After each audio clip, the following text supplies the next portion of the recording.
रुकिए, अगर आप इस वीडियो को अभी स्किप कर देते हैं तो शायद आप कभी नहीं जान पाएंगे कि आखिर क्यों प्राचीन ऋषि इस एक शक्ति से डरते भी थे और उसी शक्ति को भगवान बनने का रास्ता भी मानते थे। क्योंकि सच्चाई ये है, जिस चीज को आज आप एक छोटी सी आदत समझते हैं, उसी को प्राचीन ग्रंथों में इंसान की सबसे कठिन परीक्षा बताया गया है। जरा सोचिए, आप अकेले बैठे हैं, कोई आपको देख नहीं रहा, सब कुछ आपके नियंत्रण में लग रहा है, लेकिन फिर भी आपका मन धीरे धीरे आपको उसी ओर खींचने लगता है। पहले एक छोटा सा विचार आता है, फिर दूसरा, फिर तीसरा, और कुछ ही पलों में आप वही कर रहे होते हैं जिसे आप खुद भी छोड़ना चाहते हैं। उस वक्त आपको लगता है कि आप काबू में हैं, लेकिन हकीकत में आप काबू में नहीं होते, बल्कि आप काबू किए जा रहे होते हैं। ये वो क्षण है जहां हम में से ज्यादातर लोग फंस जाते हैं। ये सिर्फ एक शारीरिक क्रिया नहीं है, बल्कि इससे कहीं गहरा मामला है। ये हमारी मानसिक स्थिति, हमारी भावनात्मक ऊर्जा और हमारी आध्यात्मिक शक्ति से जुड़ा हुआ है। जब आप उस हरकत को करते हैं तो सिर्फ कुछ सेकंड का सुख मिलता है, लेकिन उसके बाद जो खालीपन, जो पछतावा और जो आत्मग्लानि महसूस होती है, वो घंटों, कभी कभी दिनों तक रहती है। फिर कुछ सेकंड के लिए सब शांत हो जाता है, बाहर सब कुछ वैसा ही रहता है, लेकिन अंदर कुछ टूट चुका होता है। हल्की सी थकान, एक अजीब सा खालीपन और एक सवाल, मैं हर बार ऐसा क्यों कर देता हूं? लेकिन यहाँ असली सवाल ये नहीं है कि आप ऐसा क्यों कर रहे हैं। असली सवाल ये है कि आप खुद को रोक क्यों नहीं पा रहे। इस सवाल का जवाब ढूंढने के लिए हमें अपने मन की गहराइयों में उतरना होगा। हमारा मन एक ऐसा महासागर है जिसकी कोई तह नहीं है। इसमें हजारों विचार, इच्छाएं, कल्पनाएं और यादें हर पल उठती और डूबती रहती हैं। जब हम अकेले होते हैं, जब हमारे पास कोई काम नहीं होता, या जब हम तनाव में होते हैं, तो ये इच्छाएं और विचार और मजबूत हो जाते हैं। वे हमें अपनी ओर खींचने लगते हैं, जैसे कोई चुंबक लोहे को खींचता है। अगर ये सिर्फ एक साधारण आदत है, तो फिर प्राचीन ऋषियों ने इसे इतना गंभीर क्यों बताया? क्यों उन्होंने कहा कि यही शक्ति इंसान को देवता भी बना सकती है और यही शक्ति उसे पतन की गहराइयों में भी ढकेल सकती है? हजारों साल पहले जब हिमालय की गुफाओं में योगी ध्यान में लीन होते थे, तो उन्होंने एक गहरा रहस्य जाना। उन्होंने देखा कि इंसान की सबसे बड़ी कमजोरी उसकी सबसे बड़ी ताकत भी है।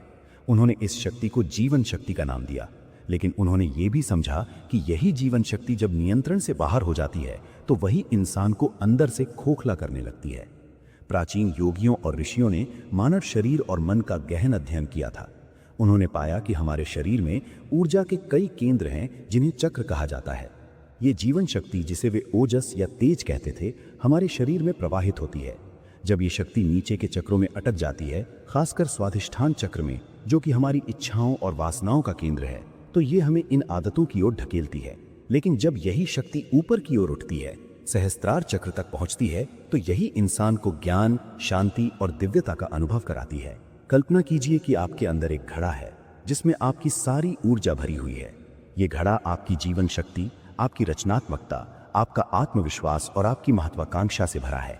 लेकिन उस घड़े में एक छोटा सा छेद है और धीरे धीरे, बिना आपको पता चले, आपकी सारी ऊर्जा बाहर बह रही है। ये छेद आपकी ये आदत है। आप ऊपर से कितना भी उत्साह लें, कितना भी ज्ञान लें, कितनी भी प्रेरणा लें, सब धीरे धीरे इस छेद से बाहर बह जाता है। यही कारण है कि आप बार बार नई शुरुआत करते हैं, लेकिन लगातार बने नहीं पाते। यही कारण है कि आप सुबह उठकर व्यायाम करने का संकल्प लेते हैं, लेकिन कुछ दिनों बाद वापस पुरानी आदतों में लौट आते हैं। यही कारण है कि आप कोई नया कौशल सीखना शुरू करते हैं, लेकिन बीच में ही छोड़ देते हैं। यही कारण है कि आपके रिश्तों में गहराई नहीं आ पाती। यही कारण है कि आप अपने करियर में वो ऊंचाई नहीं छू पाते जिसके आप हकदार हैं। ये छोटा सा छेद आपके जीवन के हर पहलू को प्रभावित कर रहा है और आपको इसका एहसास भी नहीं होता। लेकिन यहाँ एक राज छिपा है। कहानी यहीं खत्म नहीं होती। प्राचीन योगियों ने सिर्फ इस समस्या को नहीं पहचाना, बल्कि इसका समाधान भी ढूंढ लिया। उन्होंने कहा, ऊर्जा कभी नष्ट नहीं होती, वो सिर्फ दिशा बदलती है। ये विज्ञान का नियम है। ऊर्जा को ना तो बनाया जा सकता है और ना ही नष्ट, उसे सिर्फ एक रूप से दूसरे रूप में बदला जा सकता है। यही नियम हमारी जीवन शक्ति पर भी लागू होता है। जो ऊर्जा आप इस आदत में खर्च कर रहे हैं, वही ऊर्जा अगर सही दिशा में लगाई जाए तो अद्भुत काम कर सकती है। अब जरा सोचिए, अगर वही ऊर्जा जिसे आप नियंत्रित नहीं कर पा रहे, उसी को सही दिशा में मोड़ दिया जाए तो क्या होगा? वही ऊर्जा आपका ध्यान बन सकती है, वही ऊर्जा आपका आत्मविश्वास बन सकती है, वही ऊर्जा आपकी रचनात्मकता बन सकती है, वही ऊर्जा आपको एक अलग स्तर पर ले जा सकती है। कल्पना कीजिए कि अगर वही ऊर्जा जो आपको रात में देर तक जगाए रखती है, वही सुबह जल्दी उठने की प्रेरणा बन जाए। अगर वही ऊर्जा जो आपको बार बार उस आदत की ओर ले जाती है, वही आपको अपने लक्ष्यों की ओर ले जाने लगे, अगर वही ऊर्जा जो आपको कमजोर बनाती है, वही आपको अटल और अडिग बना दे। ये कोई सपना नहीं है, ये पूरी तरह से संभव है।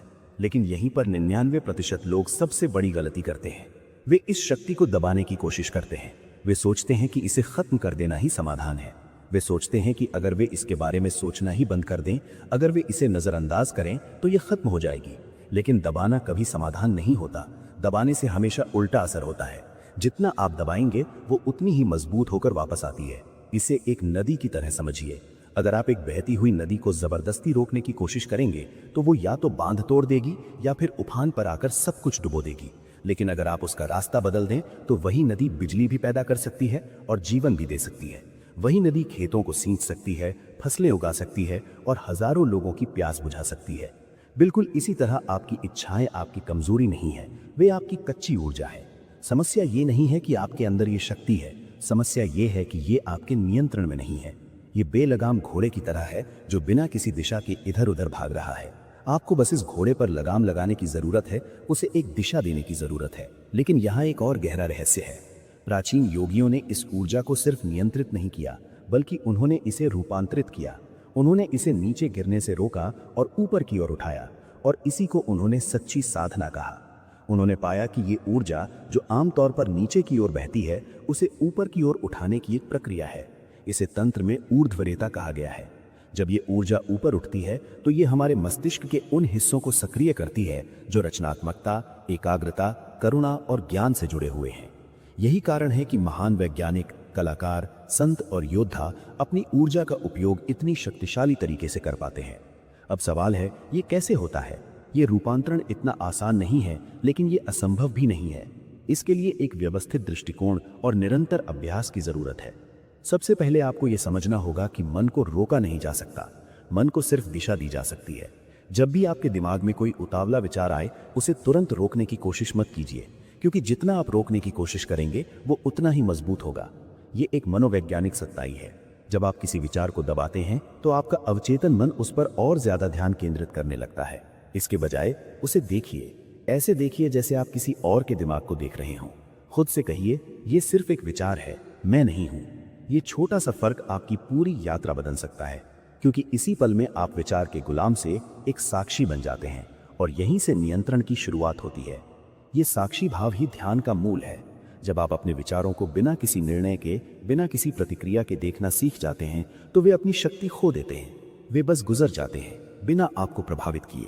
लेकिन यहीं से असली विज्ञान भी शुरू होता है, क्योंकि आपके विचार सिर्फ विचार नहीं है, वे ऊर्जा के स्वरूप हैं। और जब आप उन्हें देखते हैं तो आप उन्हें ऊर्जा देना बंद कर देते हैं। ये ऐसा है जैसे किसी पौधे को पानी देना बंद कर दिया जाए, धीरे धीरे वो सूखने लगता है। ठीक उसी तरह जब आप अपने विचारों पर ध्यान नहीं देते तो वे कमजोर पड़ने लगते हैं और अंततः गायब हो जाते हैं। अब अगला कदम आता है सांस लेना। जब भी ललक आए, अपनी सांस को धीमा कर दीजिए। धीरे धीरे गहरी सांस लीजिए और लंबी सांस छोड़िए। ये सरल तकनीक आपके तंत्रिका तंत्र को शांत करती है। आपके दिमाग को संकेत मिलता है कि कोई खतरा नहीं है और ललक की तीव्रता कम होने लगती है। सांस हमारे शरीर और मन के बीच की कड़ी है। जब हम घबराए हुए या उत्तेजित होते हैं तो हमारी सांस तेज और उथली हो जाती है। जब हम शांत होते हैं तो हमारी सांस धीमी और गहरी होती है। सांस को नियंत्रित करके हम अपनी मानसिक स्थिति को नियंत्रित कर सकते हैं। गहरी सांस लेने से वेगस तंत्रिका सक्रिय होती है, जो हमारे पैरासिम्पैथेटिक नर्वस सिस्टम को उत्तेजित करती है, जिससे हमें आराम मिलता है। लेकिन अगर आप वहीं बैठे रहेंगे तो आपका मन उसी चक्कर में घूमता रहेगा। इसलिए तीसरा कदम है शरीर को बदलना। उठिए, टहलिए, शरीर को हिलाइए, क्योंकि शरीर बदलता है तो मन भी बदलता है। हमारा शरीर और मन एक दूसरे से गहराई से जुड़े हुए हैं। जब हम अपनी शारीरिक स्थिति बदलते हैं तो हमारी मानसिक स्थिति भी बदल जाती है। अगर आप उदास हैं तो सीधे खड़े होकर गहरी सांस लें। आप पाएंगे कि आपका मूड थोड़ा बेहतर हो गया है। इसी तरह जब ललक आए तो तुरंत अपनी शारीरिक स्थिति बदलें। उठें, टहलें, कुछ स्ट्रेचिंग करें, ठंडे पानी से मुंह धोएं। ये सब आपके मन को उस लूप से बाहर निकालने में मदद करता है। अब यहाँ एक और छिपी हुई परत है जिसे बहुत कम लोग समझते हैं। आपकी आदतें सिर्फ आपकी इच्छा से नहीं बनती, आपका वातावरण भी उन्हें आकार देता है। अगर आप बार बार उसी माहौल में रहेंगे जो आपको उकसाता है, तो आप बार बार वही आदतें दोहराएंगे। इसलिए अपने वातावरण को नियंत्रित करना बहुत जरूरी है। जेम्स क्लियर ने अपनी पुस्तक एटॉमिक हैबिट्स में इसे बहुत अच्छे से समझाया है। वे कहते हैं कि आदतों को बदलने का सबसे प्रभावी तरीका अपने वातावरण को इस तरह डिजाइन करना है कि अच्छी आदतें आसान हों और बुरी आदतें मुश्किल। अगर आप अपने फोन को दूसरे कमरे में रख देंगे तो रात में देर तक स्क्रॉल करने की संभावना कम हो जाएगी। अगर आप जंक फूड की जगह फल और सब्जियां अपनी रसोई में रखेंगे तो आपके खाने की आदतें स्वचालित रूप से बेहतर हो जाएंगी। लेकिन सबसे शक्तिशाली कदम है ऊर्जा को सही दिशा देना, क्योंकि आपका मन खाली नहीं रह सकता। अगर आप उसे सही दिशा नहीं देंगे तो वो खुद ही गलत दिशा चुन लेगा। ये प्रकृति का नियम है। प्रकृति शून्यता को सहन नहीं करती, इसलिए इस ऊर्जा को बदलना जरूरी है। कसरत, सीखना, ध्यान या किसी काम में मन लगाना। जब भी आपको लगे कि ललक आ रही है तो तुरंत किसी ऐसे काम में लग जाएं जो आपको पसंद है और जो आपके लिए फायदेमंद है। कोई संगीत वाद्य यंत्र बजाएं, कोई किताब पढ़ें, कोई नई रेसिपी बनाएं, बागवानी करें, व्यायाम करें, दौड़ने जाएं। जब आप अपनी ऊर्जा को किसी रचनात्मक काम में लगाते हैं तो वो ललक अपने आप कम होने लगती है। लेकिन अगर आप सच में अगले स्तर पर जाना चाहते हैं तो एक उन्नत तकनीक है जो प्राचीन योगियों ने इस्तेमाल की थी। जब भी ललक आए अपनी रीढ़ सीधी रखिए, गहरी सांस लीजिए और अपना ध्यान ऊपर की ओर ले जाइए, अपनी दोनों भौहों के बीच, क्योंकि आपका ध्यान जहां जाता है आपकी ऊर्जा वहीं बहने लगती है। ये तकनीक बहुत शक्तिशाली है। हमारे शरीर में ऊर्जा हमेशा हमारे ध्यान का अनुसरण करती है। जब हम अपना ध्यान नीचे के चक्रों पर केंद्रित करते हैं तो ऊर्जा वहां जमा होती है और इच्छाएं बढ़ती हैं। लेकिन जब हम अपना ध्यान ऊपर के चक्रों पर, खासकर आज्ञा चक्र यानी भौहों के बीच पर केंद्रित करते हैं तो ऊर्जा ऊपर उठने लगती है। कुछ सेकंडों के लिए अपनी आंखें बंद कीजिए और सिर्फ अपनी सांस को महसूस कीजिए। धीरे धीरे आपके विचार धीमे होने लगेंगे और ललक समाप्त होने लगेगी। ये कोई चमत्कार नहीं है, ये विज्ञान है। ये आपके मस्तिष्क के रसायन विज्ञान को बदल देता है। ये डोपामीन के स्तर को नियंत्रित करता है जो इच्छा और आनंद से जुड़ा हुआ है। अगर आप इस अभ्यास को लगातार 21 दिनों तक करते हैं तो आपके अंदर एक बदलाव शुरू हो जाता है। शुरुआत में संघर्ष होगा, लेकिन धीरे धीरे सजगता बढ़ेगी, नियंत्रण महसूस होगा और फिर एक दिन आपको एहसास होगा कि आप अपने मन के गुलाम नहीं रहे। 21 दिन एक वैज्ञानिक रूप से मान्यता प्राप्त अवधि है। ये वो समय है जो एक नई आदत बनाने या पुरानी आदत को तोड़ने के लिए आवश्यक माना जाता है। लेकिन ये सिर्फ शुरुआत है। असली बदलाव तब होता है जब आप इसे 90 दिन, 365 दिन और फिर जीवन भर जारी रखते हैं। और असली बदलाव यही होता है जब आपकी पहचान बदल जाती है। जब आप खुद से कहते हैं मैं कमजोर नहीं हूं, मैं खुद पर नियंत्रण रखता हूं। ये सिर्फ एक विचार नहीं है, ये एक नई पहचान है। और जब आपकी पहचान बदल जाती है तो आपका व्यवहार स्वतः बदल जाता है। जब आप खुद को एक ऐसे व्यक्ति के रूप में देखने लगते हैं जो खुद पर नियंत्रण रखता है तो आपके फैसले उसी के अनुरूप होने लगते हैं। अब आप उस आदत को अपनी पहचान के खिलाफ मानते हैं और इसलिए उसे करना मुश्किल हो जाता है। प्राचीन ग्रंथों में कहा गया है, इंसान की सबसे बड़ी लड़ाई बाहर नहीं बल्कि अंदर होती है। और जो व्यक्ति अपने अंदर की इस शक्ति को समझ लेता है वो किसी भी बाहरी लड़ाई को जीत सकता है।